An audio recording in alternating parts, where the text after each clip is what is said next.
हाँ, good evening friends. है तो आई एम शांतनु। यस, अब we will talk about this topic of current affairs related of the Hindu explanation, whole of the Hindu explanation.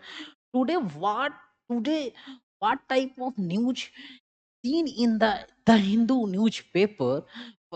The important eh, this news that news seen, you have to seen that news to which type of news important of the perspective UPSC examination and state examination coming in this news of the topic, to which type? First of all which type का आएगा? अब जैसे कि you you have to seen before of the day. I have to talk about the PUC. What is PUC? PUC about the pollution under control.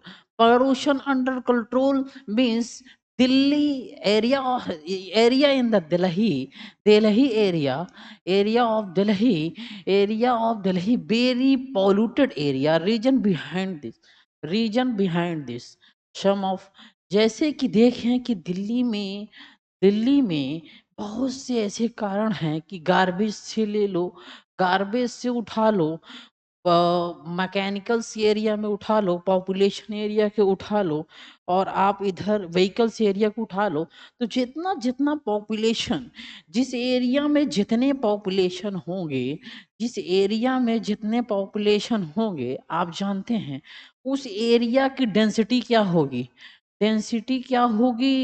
Density उस area की high होगी। अगर density high हुई उस एरिया की, तो इसका मतलब वहाँ पर कंजम्पशन करने वाले पीपल्स के नंबर जो है वो ज़्यादा हैं, तो कंजम्पशन रेट भी क्या होगा? हाई होगा। उपभोक्ता रेट क्या होगा? हाई होगा। और जहां पर उपभोक्ता ज्यादा हुए वहां पर पॉल्यूशन तब ज्यादा होगा जब उसका टेक्निकल मैनेजमेंट अच्छे से नहीं होगा। और वही दिल्ली में हुआ, क्योंकि डाटा कुछ था, दिखा कुछ और सर्वे कुछ, तो तीनों में एक डिफरेंशिएशन दिखता हुआ प्रतीत हुआ। और जिसके कारण अभी की स्थिति क्या हुई कि दिल्ली जो है ग्रैब की ओर चला गया, और ग्रैब से उन्होंने कहा कि BS4 की जो गाड़ियां, जो पेट्रोल वाली गाड़ियां हैं, जो दिल्ली के बाहर outer of the side inter in the Delhi, they have not inter in the Delhi this time, because that's why grab implemented this time. और ग्रेप्स के लागू होने के कारण अब वो गाड़ियां यहाँ आएंगी नहीं। और अगर नहीं आएंगी तो इससे दो चीजें होंगी, यहाँ की पॉल्यूशन कम होगी। लेकिन क्या सॉल्यूशन वहीं तक है? क्या आज अगर पॉल्यूशन ज्यादा हो रहा है, अगर आज इस पे ज्यादा हम इम्पोर्टेंस दे रहे हैं, क्या इसके पहले नहीं कर सके? इस पर क्या पहले ध्यान से नहीं देना था? चीजें, ये प्रश्नवाचक चिन्ह है। ये प्रश्नवाचक चिन्ह है कि इम्पोर्टेंट ये था कि अगर हम शुरू से इसका अच्छे से संचालन करते तो क्या ये दशा होती? दशा कभी ना होती। तो इसीलिए हमें किसी भी चीज पे कोई भी डिसीजन लेने से पहले हमें जो है फोर फोर फोर गोल अचीवर होना चाहिए, और फोर डिस्टेंस सीन होना चाहिए। दूरदृष्टि देखना चाहिए कि अभी हम कोई काम कर रहे हैं तो आने वाले टाइम में इसका परिणाम क्या होगा, इसका परिणाम क्या होगा। इस परिणामों की परिप्रेक्ष्य में आज दिल्ली की कंडीशन आप देख ही रहे हैं कि अब यहाँ पे ऐसा हो रहा है कि लैक्टेटिंग वुमेन हो गई, और जो छोटे से बेबीज हो गए, और जो दमा पेशेंट हो गए, और इसी तरीके से जो ब्रीदिंग टाइप के जो डिसीज होते हैं, उनको प्रॉब्लम पे प्रॉब्लम होती जा रही है। अब दिल्ली गवर्नमेंट को अब उस उपचार को अपनाना पड़ा। लेकिन अगर हम इस स्थिति में ये कह दें कि ये हमारा नहीं, ये हमारी गलती नहीं, किसी और की है, तब तो गलत है। देखो इसके पहले भी कोई सरकार आई होगी, अब भी कोई सरकार आ रही है, उससे हमसे मतलब नहीं है। लेकिन एक चीज़ ज़रूर मतलब है कि जो भी सरकार आए काम करे। हम ना उनको कहें ना हमको, तो उनकी भी कुछ गलतियाँ रही होंगी। इनको भी मिला है तो अगर ये कहें उनकी गलतियाँ हैं, तो इससे कुछ काम होने वाला नहीं है। और दिल्ली सरकार काम कर रही है और बहुत अच्छा काम है। उनको अभी चीज़ें अभी उन्होंने अपने निगरान में ली और उसके बाद ग्रेप्लाउ की, यहाँ पे हम लोगों को उनका साथ भी देना चाहिए, सराहनीय काम है, जिससे कि प्रदूषण को धीरे-धीरे कम किया जा सके। क्योंकि स्टेप तो हम अचानक रूप से कोई परिवर्तन तो कर नहीं सकते हैं, परिवर्तन तो धीरे-धीरे करेंगे और उस प्रदूषण को धीरे-धीरे कम कर सकते हैं। तो that's right, that's right by the Delhi government. तो ये सही था। Okay, okay. अब ये नेक्स्ट ये न्यूज़ हम क्या किए थे? This these news about these news yesterday before of the day yesterday. Yeah, yesterday you have to read this news. So, but I have seen the news in the Hindu newspaper. So again and again elaborate which type of the news, which type of the scenario, continuation in the Hindi newspaper. So I will tell you. So I will tell you same scenario, same framework seen in the news. तो इसीलिए बताना उचित समझा कि आप इस पे समझ लें। Okay, okay. अब आगे चलते हैं।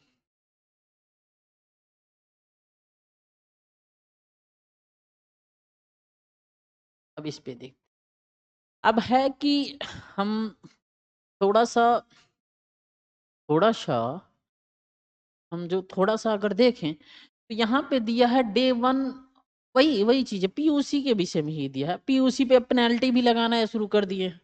पीयूसी पे पेनल्टी भी लगाना शुरू कर दी है, जो ऐसे प्रोसीजर को they have not any person not follow that such type of the rule and regulation made by the Delhi government. So they have not followed that. They have not followed that of the. They have not follow of Delhi government rule or regulation about. So they have punishable. They will punishable about. So uh, related to the UC matter, related to the grab matter, and related to the Delhi government rule or regulation behalf of pollution, ठीक है।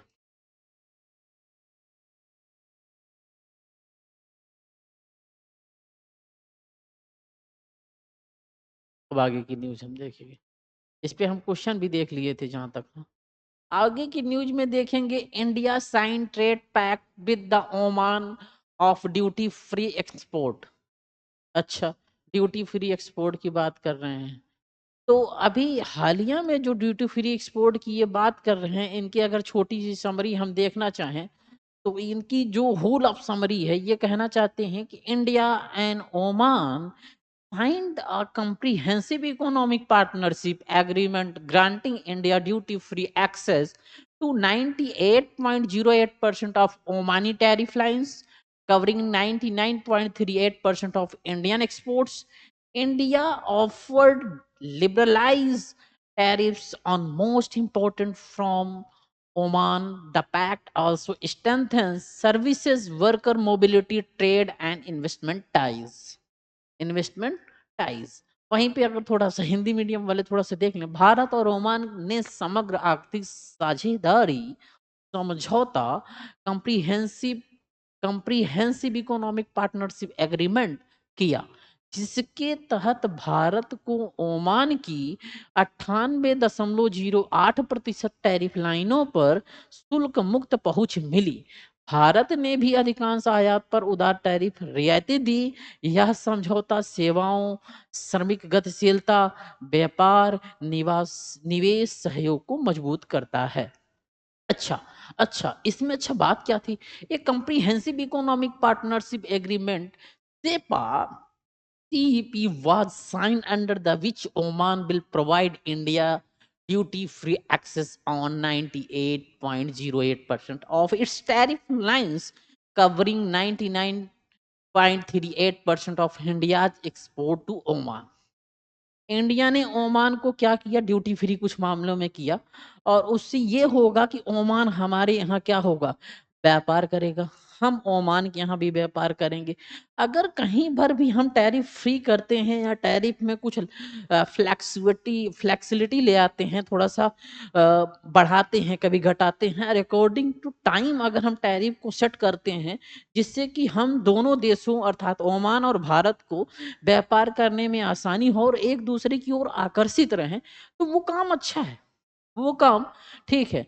तो इन्होंने क्या किया कि 989 इन्होंने इन्होंने क्या किया कि जो प्रतिशत था प्रोवाइड करवाया, ड्यूटी फ्री एक्सेस जो किया, किसके अनुसार, सेपा के अनुसार 98.08 tariff lines covering the 99.38 India's export.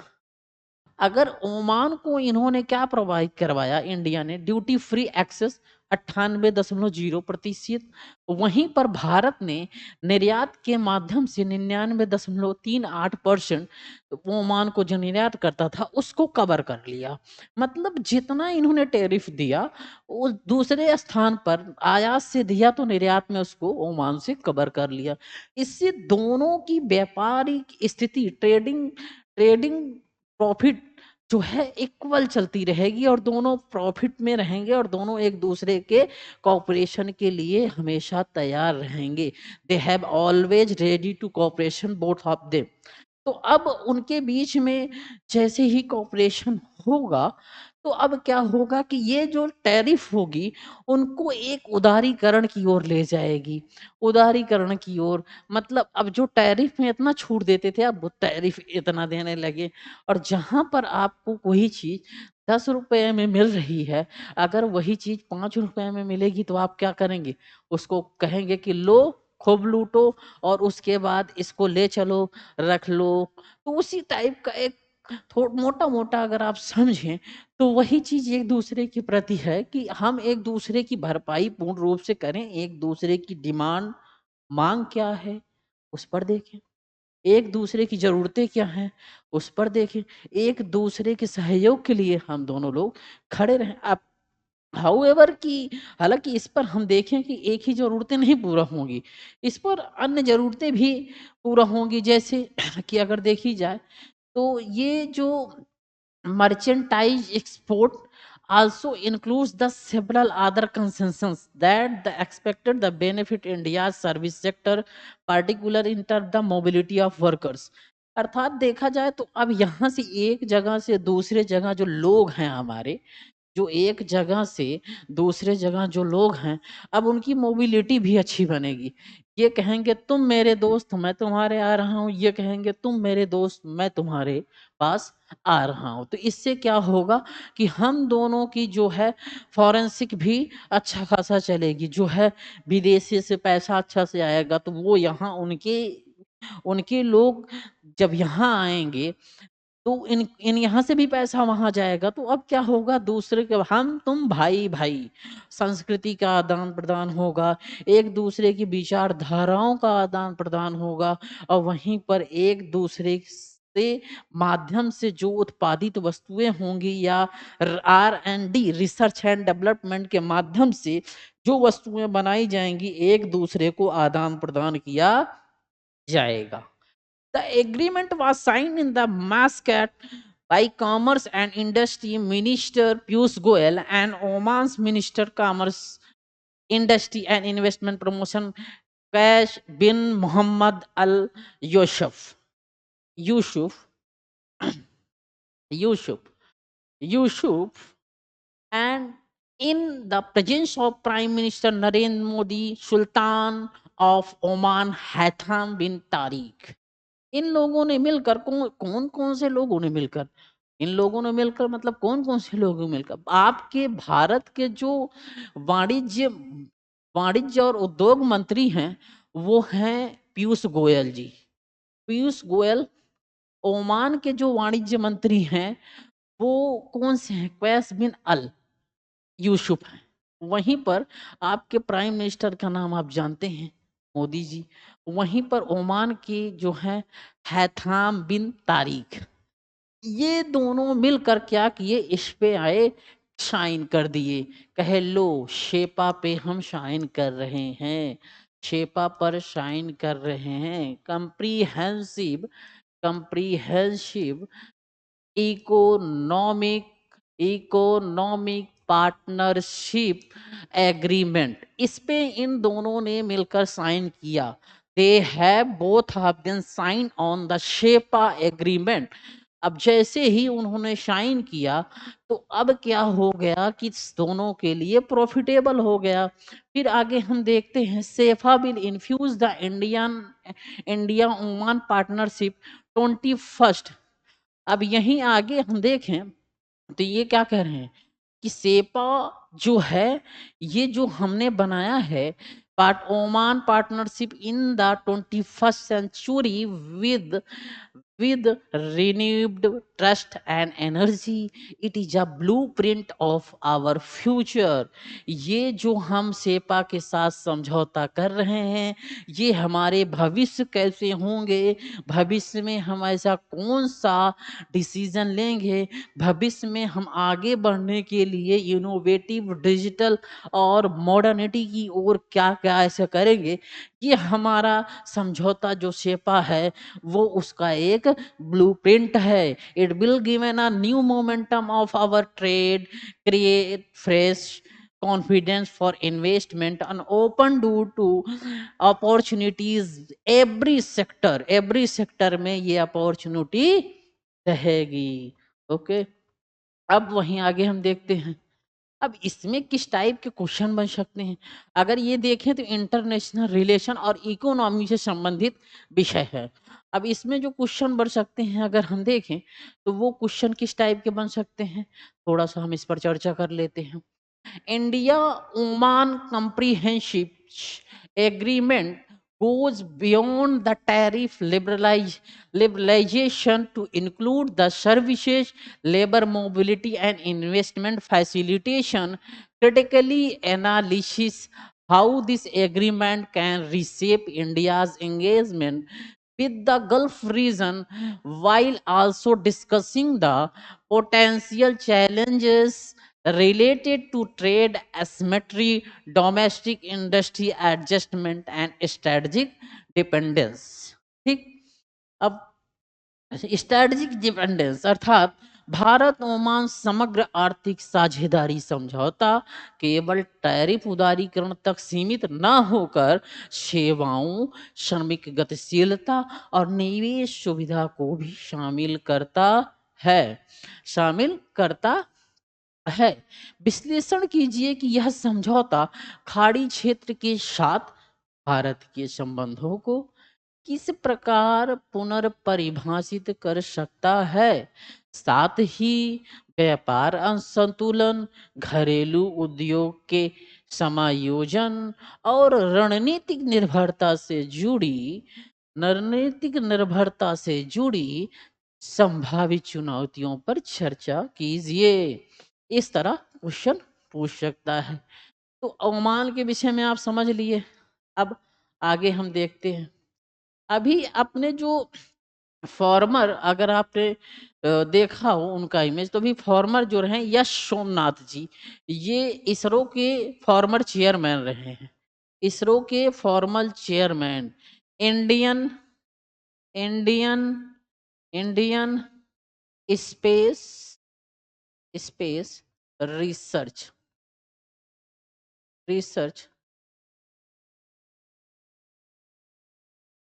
जो इसरो है, इसरो उसके चेयरमैन रहे हैं।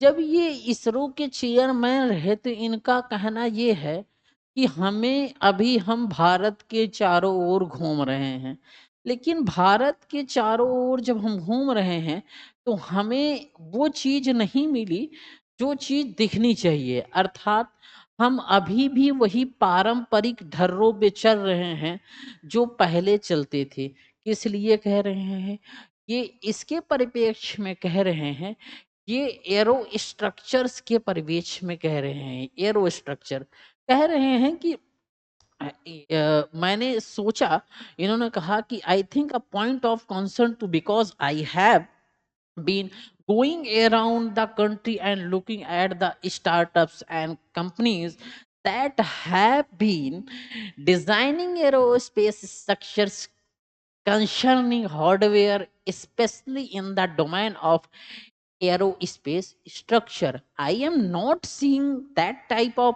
competence or that type of capability to innovate or do things differently than in past. अर्थात इनका अगर कहने का मतलब सोचें तो इनका कहने का मतलब जैसे हमने देखा था, जैसे हमने सोचा था, पूरे देश में हम जो घूमे, हमको जो एरो स्ट्रक्चर के विषय में जो चीजें दिखती हैं वो एकदम ट्रेडिशनल दिखती हैं। लेकिन इस ट्रेडिशनल में एआई का भी यूज होना चाहिए। एआई का यूज जो कि हो नहीं रहा है। एआई आर्टिफिशियल इंटेलिजेंस उसका यूज अभी हो नहीं रहा है। दूसरी ओर ये कहते हैं कि जो एआई का यूज तो हो नहीं रहा है, लेकिन लेकिन क्या आगे कहते हैं? लेकिन आगे हम देखते हैं इनकी पूर्व इसरो अध्यक्ष एस सोमनाथ ने एरो स्ट्रक्चर के क्षेत्र में क्या कहा, आप देख लीजिए। अब आगे इन्होंने कहा, former ISRO chairman S Somnath express the concern over the lack of innovation capacity among the Indian. अब एक चीज यहाँ पे देखिए जो मैंने अभी बताया कि ये क्या कह रहे हैं कि lack of innovation capacity among the Indian aerospace startup. जो ये जो लैक कमी है इंडियन इनोवेटिव जो हमें एरो स्ट्रक्चर स्टार्टअप पे काम करना है, वो अभी हमारे पास जो चीजें होनी चाहिए जैसे डिजिटल वे में होनी चाहिए, ट्विंस डिजिटल वे एआई में होना चाहिए, वो चीजें अभी एरो स्ट्रक्चर के क्षेत्र में वो नहीं हुआ है। और कहते सब हैं कि हम करेंगे करेंगे, लेकिन अभी कोई भी जो प्राइवेट कंपनीज हैं स्टार्टअप वही प्राइवेट कंपनीज वो कर नहीं रही हैं। फिर continued reliance on classical method, वो परंपरागत रूप से वो अभी उसी ढर्रे पे हैं जो परंपरागत रूप से चली आ रही हैं। पुअर इंटीग्रेशन ऑफ एआई, जो एआई का इंटीग्रेशन है बहुत ही पुअर है अभी। And limited real world adoption of digital twins, digital twins सब कहते हैं लेकिन डिजिटल ट्विंस अभी हो नहीं रहा। Stressing the need of deeper collaboration and critical discussion. ठीक। अब हिंदी में वही हम देखते हैं कि जो एरोस्पेस के क्षेत्र में कहते हैं स्टार्टअप की कमजोर नवाचार क्षमता पर चिंता जताई। उन्होंने पारंपरिक तरीकों की निरंतरता, एआई के सीमित उपयोग और डिजिटल ट्विंस की कमी को रेखांकित करते हुए अधिक सहयोग और गंभीर विमर्श की बात बताई। ठीक है। अब यही देख लो, हमने जो जो बातें बताई वही होंगी यहाँ पे वही होंगी यहाँ पे। जैसे former Indian space research organisation ISRO chairman Somnath क्या किए कि ये घूमने गए। इन्होंने कहा कि हमें जो इनोवेटिव कैपेबिलिटीज और कॉम्पिटेंस स्टार्टअप कंपनीज वर्किंग जो एरो स्ट्रक्चर में है वो एकदम वही परंपरागत परंपरागत कंडीशन पे हमें दिखती है। और इनका थीम था कि organise on the theme of advance in computational and experiment approach the aero structure. एक मुहिम में जो स्टार्टअप एंड कंपनीज एक मुहिम था जो चल रहा था, उसमें उन्होंने स्टार्टअप और कंपनीज के विषय में कहा कि वो पुराने ढर्रे पे हैं, अभी नए तरीकों पे एआई और डिजिटल ट्विंस पर नहीं आए हुए हैं। Specially in the case of hardware particular in the field of aerospace structure, I do not see the level of competence or the capacity to innovation and tendency of the different from the past। ठीक है। तो अभी उस तरीके को जो देखना था मॉडर्निटी टाइप का, अर्थात जो डिजिटल टाइप की बात कर रहे थे उसकी, और जो ये बात कर रहे हैं कि ट्वेंस की बात, ट्विंस एआई की बात भी कर रहे हैं, आर्टिफिशियल इंटेलिजेंस डिजिटल ट्विंस की बात कर रहे हैं कि ऐसा है कि बात तो सब करते हैं लेकिन उस पर कोई अभी काम नहीं कर रहा है।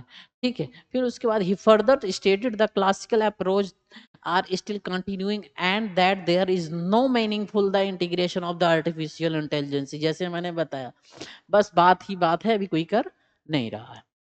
आगे की ओर देखते हैं डिजिटल ट्विंस की बात आगे। अब किस टाइप का क्वेश्चन बन सकता है, यूपीएससी किस टाइप की डिमांड करती है कि यहाँ से हम क्वेश्चन अगर उठा सके तो किस टाइप का, साइंस एंड टेक से उठा सकती है यूपीएससी। पहली चीज तो क्वेश्चन अगर एग्जाम में उठाए साइंस एंड टेक, दूसरा डिफेंस एंड एरो स्पेस से रिलेटेड उठा सकती है। जैसे क्वेश्चन अगर इंग्लिश में देखें तो किस टाइप का बन सकता है, former ISRO chairman S Somnath has flagged the lack of innovation, limited AI generation, weak adoption of digital twins in India's aerostructure ecosystem, critically analysis the structural, institutional, and technological constants behind this innovation deficit and evaluate how it affects India's strategic autonomy in aerospace and defense manufacturing. Manufacturing suggest a multi-layered reform framework to bridge this gap. अब वहीं पे हिंदी में हम देख लें थोड़ा, पूर्व इसरो अध्यक्ष एस सोमनाथ द्वारा भारत के एरो स्ट्रक्चर पारिस्थितिकी तंत्र में नवाचार की कमी, कृत्रिम बुद्धिमत्ता के सीमित एकीकरण तथा डिजिटल ट्विंस के कमजोर अपनाव की ओर संकेत दिया है किया गया है। इस नवाचार घाटे के पीछे मौजूद संरचनात्मक, संस्थागत और प्रौद्योगिकी बाधाओं का समालोचनात्मक विश्लेषण कीजिए तथा यह स्पष्ट कीजिए कि इसका भारत की एरोस्पेस एवं रक्षा विनिर्माण में रणनीतिक स्वायत्तता पर क्या प्रभाव पड़ता है। इस अंतर को पाटने हेतु बहुस्तरीय सुधार ढांचा सुझाइए। Clear clear. अब आगे की न्यूज हम देख लेते हैं। आगे की न्यूज में अभी हमने आपको बढ़ाया था, आपने अगर हालिया में पढ़े, I have to read in the about news related the MG NREGA, MG NREGA, MG NREGA, that MG NREGA, MG NREGA name change and now name of MG NREGA Viksit Bharat जी रामजी, जी राम जी। अब इस पे हमने आपको बताया था विकसित भारत जी राम जी पे अगर ले आ लेंगे हम, नाम को चेंज कर देंगे, हो गया पारित, पार्लियामेंट हमें मोहर भी लगा दिया ये पार्लियामेंट में। लेकिन इस पे अब डिमांड से सप्लाई की ओर, जहां मांग आधारित होती थी अब वहां सप्लाई आधारित होगी। जहां पर केंद्र सरकार ज्यादा मामला देखती थी, लेकिन वहीं पर अब कौन मामला देखेगी, स्टेट। अब आर्टिकल 41 की बात होती है, यहाँ पे आर्टिकल 41 की बात होती है। अब देखा जाए तो स्टेट गवर्नमेंट के पास भी रिसोर्सेस की कमी भी है, स्टेट गवर्नमेंट के पास रिसोर्सेस की कमी भी है, लेकिन अब डीपीएसपी का जो मामला है वो कहाँ जाता है, सुप्रीम कोर्ट तो जा नहीं सकता।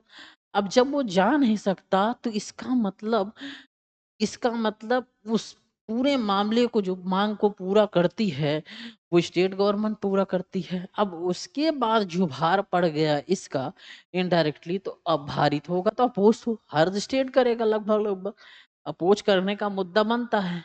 लेकिन अगर हम आगे की चीजें देखें कि जो अपोज करने का मुद्दा केंद्र सरकार मनरेगा के स्थान पे ये जो चीजें ले आ रही हैं, तो वहीं पे हम देखिए कि 41 क्या कहता है, राज्य अपनी आर्थिक क्षमता और विकास की सीमाओं के भीतर काम पाने के अधिकार को सुनिश्चित करने के लिए प्रभावी प्रावधान करेगा। समझ पाए आप। वहीं पर संविधान सभा में इस विषय पर तीव्र मतभेद थे, अधिकार को मौलिक अधिकार बनाना चाहते थे। जबकि हम अगर देखें कि शक्तिशाली पूंजीवाद वर्ग इसके विरोध में था। अंततः इसे डीपीएसपी में भी शामिल शामिल किया गया। डॉक्टर बी आर अम्बेडकर ने इसे एक नवोन्मेषी विशेषता बताया था और कहा था कि यद्यपि ये सिद्धांत न्यायालय में परिवर्तनीय नहीं है, फिर भी वे विधेयकों के लिए निर्देश के उपकरण हैं, आर्थिक लोकतंत्र के लिए अनिवार्य हैं। समाजवादी सदस्य केटी शाह ने, जो समाजवादी मेंबर हैं, केटी शाह ने तब उन्हें पवित्र इच्छाएं कहा था। पूंजीवादी विकास के दशकों में बेरोजगारों और काम वंचित लोगों का अनुभव आज भी शाह के शब्दों को सिद्ध करता है, अर्थात शाह के शब्दों को सिद्ध करता है। केटी शाह ने कहा था, ये पवित्र इच्छा है। वामपंथी की निर्णायक भूमिका क्या रही? करीब 5.5 दशकों के संघर्ष अगर हम देखें और राजनीतिक घटनाक्रमों के बाद अगर हम देखें तो निर्देशक सिद्धांतों, विशेषकर काम के अधिकार की कुछ हद तक निकट जाने वाली नीति संभव हो सकी। 2004 के आम चुनाव में भाजपा की हार और कांग्रेस नेतृत्व वाले यूपीए की अल्पमत सरकार बनने के बाद पहली बार केंद्र सरकार वाम दलों के समर्थन पर निर्भर हुई है। वाम दल विशेषकर सीपीआईएम ने स्वतंत्र कार्यक्रम के आधार पर चुनाव लड़ा था। स्वतंत्र कार्यक्रम के आधार पर चुनाव लड़ा था। इसी राजनीतिक परिस्थिति में एमजी नरेगा संभव हो पाया। 2005 में संसद द्वारा सर्वसम्मति से पारित इस कानून के निर्माण में वाम दलों की निर्णायक भूमिका थी।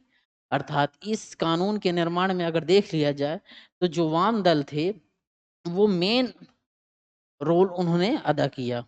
अगर वो आए और मेन वहीं पर अगर हम देख लें कि ये अनुच्छेद 41 अगर देखें तो राज्य अपनी आर्थिक क्षमता और विकास की सीमाओं के बीच, राज्य की जो आर्थिक क्षमता है एक स्ट्रक्चर होगा ना, अर्थात राज्य एक क्षमता होगी, लिमिटेशन होगा। यहाँ पे जो लोग हैं उनमें अगर 10 लोग हैं तो सभी तो राज्य नहीं दे पाएगा ना, तो राज्य अपनी आर्थिक क्षमता के भीतर की बात करेगा। विकास और आर्थिक क्षमता और विकास की सीमाओं के भीतर काम पाने के अधिकार को सुनिश्चित करने के लिए प्रभावी प्रावधान बनाएगा। अर्थात जो राज्य की अपनी आर्थिक क्षमता है और विकास की सीमा, आर्थिक क्षमता मतलब क्या है?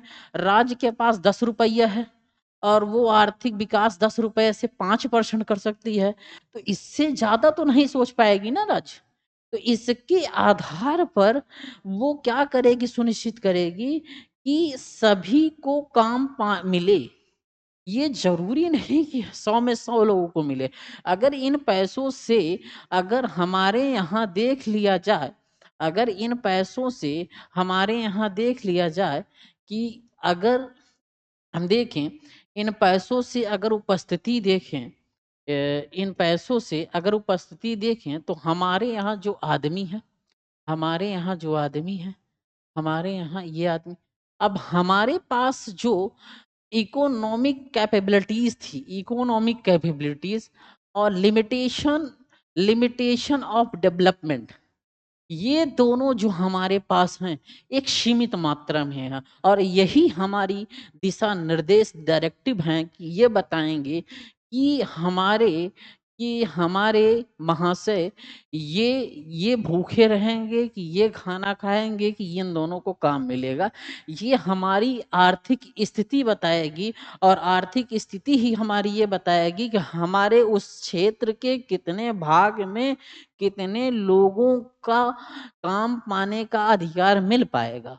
पूर्ण रूप से हम सभी को काम देने का अधिकार नहीं दे पाएंगे। 10 रुपए में 100 आदमी को अगर हमको बांटना हो तो वो खाएंगे क्या? प्रश्न चिन्ह ये भी तो है ना, वो क्या खाएंगे? तो इसीलिए तो राज्य वहां सीमित उसका दायरा हो जाता है क्योंकि उसके पास डेवलपमेंट के भी कुछ वो होते हैं। तो इसीलिए उन्हें आर्टिकल 21 में कहा कि हम जो इकोनॉमी की जो बातें होंगी आर्थिक क्षमता और विकास की सीमाओं के भीतर, आर्थिक क्षमता और विकास की सीमाओं के भीतर रहकर हम काम पाने के अधिकार को सुनिश्चित करेंगे। समझ पा रहे हो?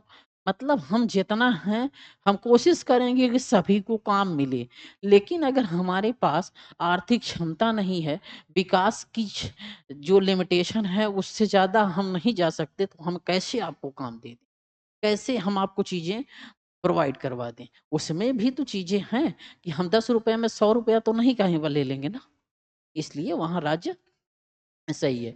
तो उसी के लिए एक आर्टिकल यही आया हुआ था, तो इस आर्टिकल पर वही हम चर्चा कर रहे थे। ठीक है, अगर एक चीज और देखें यहाँ पे, इस काम में हमने ये भी देखा कि वामपल सीपीआई एम जो है बहुत निर्णायक भूमिका रही सीपीआई-एम की। इस जो आया था आपका एमजी नरेगा, उसकी सबसे बड़ी भूमिका रही जब पास हुआ 2005 में, ठीक है। लेकिन लेकिन अब यही नाम जब चेंज होके विकसित भारत जी राम जी हो रहा है, जी राम जी हो रहा है, तो मैं समस्या राज्यों को होगी ना। पहले ही हम आप आर्टिकल 21 में हमने कह दिया था कि देखिए भाई, हमारे पास एक सीमित पैसा है, थोड़ा-सा लेमैन लैंग्वेज में समझते हैं, सीमित पैसा है, उस सीमित पैसे के अनुसार सीमित विकास होगा और सीमित विकास के अनुसार कितने लोग काम करेंगे उसमें, ये उस पैसे के अनुसार सुनिश्चित किया जा सकेगा। अगर उस पैसे में हमारे पास ज़्यादा पैसा होता तो हम लगाने की कोशिश करते, तब हम और लोगों को काम देते। लेकिन अगर हम लोगों को काम नहीं दे पा रहे हैं, तो इसमें खुद की गलती नहीं है, बल्कि हमारी विकास की क्षमता आर्थिक स्थितियों पर निर्भर हो गई है। ठीक? ठीक। अब यहीं पर अब ये आर्टिकल आया, 3-4 दिन में चर्चों में ही चल रहा है बहुत तेज़। वहीं पर अगर हम देखें कि एक इस आर्टिकल में 100 दिन के काम को बढ़ा के 125 दिन भी किया। वहीं पर यह कानून पुरुषों और महिलाओं के लिए समान मज़दूरी की गारंटी देता है, ठीक है। गारंटी देता है और संपूर्ण मजदूरी वह केंद्र सरकार वहन करती है। राज्य सरकार का लगभग 10% का वित्तीय दायित्व होता है। योजनाओं की रूपरेखा व क्रियान्वयन में उनकी भूमिका होती है। अच्छा, तो हम देखें तो अभी तक 10% ही स्टेट देता था, अब उसको परसेंट बढ़ा दिया गया। जैसे ही परसेंट बढ़ाया गया, तो पंचायतों को अपने क्षेत्र में परियोजनाओं की पहचान और डिज़ाइन का अधिकार और दायित्व दोनों प्राप्त है। यह माँग आधारित सार्वभौमिक कानून पूंजीवादी विश्व में संभवतः पहला ऐसा प्रयोग था। अर्थात डिमांड जो आधारित थी अब सप्लाई आधारित हो गई। ये उन्होंने कहा कि जो पंचायत है, पंचायत की बात कही, पंचायत को अपने क्षेत्र में परियोजना की पहचान और डिजाइन का अधिकार और दायित्व प्राप्त है। मतलब कौन सी परियोजना चलाना है, उसको किस डिजाइन में चलाना है, जो हमारी पंचायती राज है, पंचायती राज उसको देखें तो वो आर्टिकल 243, अगर हम पंचायती राज को देखें तो उसमें ये कहा गया है कि पंचायती राज में कि जो हम काम देख रहे हैं उस काम को हम पहचानेंगे कि कौन सी परियोजना के तहत होगा और उसको डिजाइन करेंगे, वो उनका अधिकार होगा। इसी बात पर उन्होंने कहा कि ये जो क्रियान्वयन है, ये दायित्व जो है, उनका अधिकार जो पहचान कर कर रहे हैं, यह मांग आधारित यूनिवर्सल यूनिवर्सल पूंजीवादी विश्व में संभवतः पहला ऐसा प्रयोग था। ठीक। वहीं पर अब डिमांड के स्थान पे क्या आ गया? सप्लाई आ गया। मूलतः विशेषताओं का उन्मूलन नरेंद्र मोदी सरकार अपने सहयोगी दलों तेलुगु देशम पार्टी, जनता दल यूनाइटेड के साथ इस मसौदे में इन सभी मूलभूत विशेषताओं को समाप्त कर रही है। अब देखें कि यह अब मांग आधारित नहीं रहेगा, बल्कि केंद्र सरकार द्वारा तय किए गए मानक वित्तीय आवंटन पर निर्भर होगा। अब केंद्र सरकार सप्लाई के आधार पर एक मॉडल बनाएगी। कहने का मतलब जो अब ये होता था, खुद से डिसीजन लेते थे, वो करते थे, अब डिसीजन कहाँ जा रहा है? अब डिसीजन पहले लोकल गवर्नमेंट इसके विषय में लेते थे, अब डिसीजन ऊपर जा रहा है, सेंट्रल गवर्नमेंट डिसीजन लेगी। सेंट्रल गवर्नमेंट इस चीज़ों को तय करेगी, ठीक है? अब इसी के अब यहाँ पे ये भी डाला गया कि अब पहले की जो आवंटन सब कुछ थे, अब 40% लागत का बोझ डाला जा रहा है। पहले 10% था, अब 40%। यह विधेयक अत्यधिक केंद्रीकृत है, परियोजनाओं की रूपरेखा से लेकर डिजिटल ऑडिट तक सब कुछ केंद्र सरकार के नियंत्रण में होगा। ये विशेषताएं संविधान के संघीय ढांचे पर सीधा हमला करती हैं। कह रहे हैं कि जो फेडरल गवर्नमेंट हम कहते हैं फेडरल फेडरल, तो वो फेडरल कॉन्स्टिट्यूशन उस पे क्या कर रहा है, ये कुठाराघात, मतलब उसमें उसमें उसमें उसमें जो है उसमें प्रेशर डाल रहा है, उसमें किसी चीज से मार रहा है या उसके ढांचे पर आक्रमण कर रहा है। ग्रामीण अमीरों के पक्ष में वर्गीय पक्षपात इस प्रावधान में स्पष्ट दिखता है कि प्रस्तावित कानून के तहत तहत कृषि मौसम में कोई काम नहीं दिया गया जाएगा। अर्थात अब देखें, इनमें कहा कृषि बढ़ती मशीनरी के कारण कार्य दिवस से पहले ही काम हो चुके हैं। एमजी नरेगा के पैटर्न से स्पष्ट है कि जब कृषि कार्य उपलब्ध नहीं होता या मजदूर कम होते हैं, तभी श्रमिक सीजन में एमजी नरेगा का विकल्प चुनते हैं। अर्थात अब ये कह रहे हैं कि जो इसमें जो योजना बन रही है विकसित भारत जी राम जी, किसके स्थान पर? एमजी नरेगा के स्थान पर। यहाँ पर कृषि कार्य दिवस में एमजी नरेगा, अर्थात अब जो नाम बदलकर हो जाएगा, मोहर लगने के पश्चात हो गया, तो वो क्या होगा? विकसित भारत जी राम जी। अब वो क्या करेगा? अब वो ये करेगा कि जिस समय तक कृषि का कार्य चलेगा तब तक विकसित भारत जी राम जी का काम नहीं होगा। ठीक है। अब देखते हैं कि ये यहाँ पर देखिए तो विपक्ष ने ढेर सारा वो भी किया, व्यक्त भी दर्शाया कि ये गलत है, ढेर सारे लोगों ने कहा। लेकिन वहीं पर इसकी कंडीशन देखें तो जो स्थिति है विकसित भारत की, अब 125 दिन इसको बढ़ाया गया कहीं न कहीं, लेकिन जिस जीवन रेखा को मजबूत किया जाना चाहिए था, उसे अब काटा जा रहा है। संविधान के डीपीएसपी से रौंदा जा रहा है, डीपीएसपी को रौंदा जा रहा है। यह सरकार, मतलब जो ये कह रहे हैं, कुल मिला के जो डीपीएसपी का मामला था, अब सेंटर जो इस पे कुठाराघात कर रही है, जो सेंटर इस पे प्रेशर डाल रही है, तो अब इस चीज़ को डिसेंट्रलाइजेशन करने की बजाय सेंट्रलाइजेशन की ओर ले जा रही है। पावर अपनी ओर ले जा रही है। डिसीजन मेकर जो है केंद्र सरकार बनना चाह रही है। तो कहीं न कहीं ये कह रहे हैं गलत है। अब क्या है? ये न्यूज़ है, मैंने आपको बताया। आगे चलते हैं।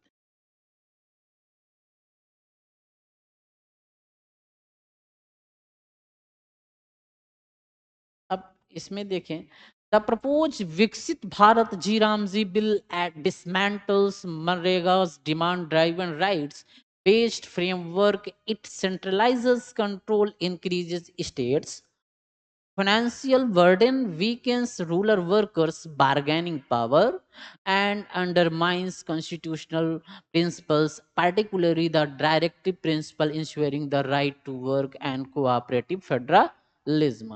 प्रस्तावित विकसित भारत जी राम जी के विधेयक मनरेगा की मांग आधारित व अधिकार केंद्रित संरचना को समाप्त करता है। यह केंद्रीकरण बढ़ाता है और राज्यों पर वित्तीय बोझ डालता है। ग्रामीण श्रमिकों की सौदेबाजी सख्ती घटाता है और काम के अधिकार से जुड़े संविधान के नीति निर्देशक सिद्धांतों को कमजोर करता है। यही सार था। अब क्वेश्चन कैसे पूछ सकते हैं यूपीएससी में, तो वो कैसे पूछ सकते हैं उस पर हम देखेंगे। Critically examine how the propose Viksit Bharat G Ram G bill 2025 alters constitutional understanding the right to work under the Article 41 and assess its implication cooperative federalism democratic accountability in India। प्रस्तावित विकसित भारत जी राम जी विधेयक 2025 किस प्रकार अनुच्छेद 41 के अंतर्गत काम के अधिकार की संवैधानिक अवधारणा को प्रवर्तित करता है। सहकारी संघवाद और लोकतांत्रिक जवाबदेही पर इसके प्रभावों का समालोचनात्मक विश्लेषण कीजिए। ये question constitution, social justice and federalism इससे संबंधित है। ठीक, आज का करंट अफेयर बस यहीं तक।